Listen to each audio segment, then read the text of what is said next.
నమస్తే welcome to KK news నేను శ్రీదేవి ఏపీలోని నెట్వర్క్ హాస్పిటల్స్ లో ఎన్టీఆర్ వైద్య సేవలు ఇవాళ నుంచి నిలిచిపోతున్నాయి.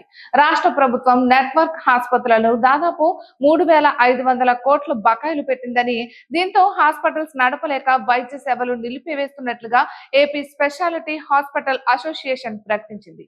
3,500 కోట్ల బకాయిలపై ఇటీవల జిల్లా కలెక్టర్లకు ఏపీ స్పెషాలిటీ హాస్పిటల్స్ అసోసియేషన్ వినతి పత్రాలు ఇచ్చినా ఫలితం లేకపోవడంతో ఈ నిర్ణయం తీసుకుంది. ఇక ఈ నేపథ్యంలో పిసిసి చీఫ్ షర్మిల ప్రభుత్వంపై విమర్శలు ఎక్కుపెట్టారు. పేరుకు రైజింగ్ స్టేట్ అని, కానీ వైద్య సేవలకు దిక్కే లేదన్నారు.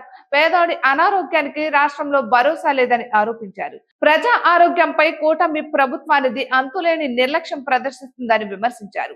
ఆరోగ్యశ్రీ సేవల కింద 3,500 కోట్లు పెండింగ్ పెట్టడం నిజంగా సిగ్గుచేటే అన్నారు.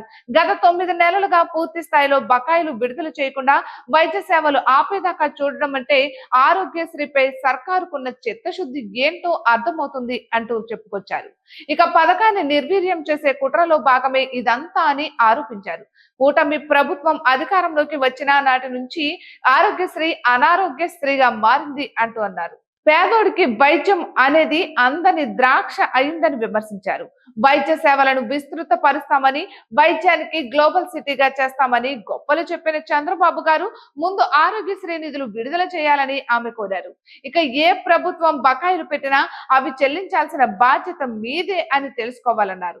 ఇక వెంటనే హాస్పిటల్ యాజమాన్యాలను చర్చలకు పిలవాలన్నారు. తక్షణం వైద్య సేవలను తిరిగి ప్రారంభించేలా చర్యలు తీసుకోవాలని, రాష్ట్రంలో ఆరోగ్యశ్రీ కింద వైద్యం అందక ఏ ఒక్కరు మృతి చెందినా అవి కూటమి ప్రభుత్వం చేసిన హత్యలే అవుతాయని గుర్తు పెట్టుకోవాలన్నారు.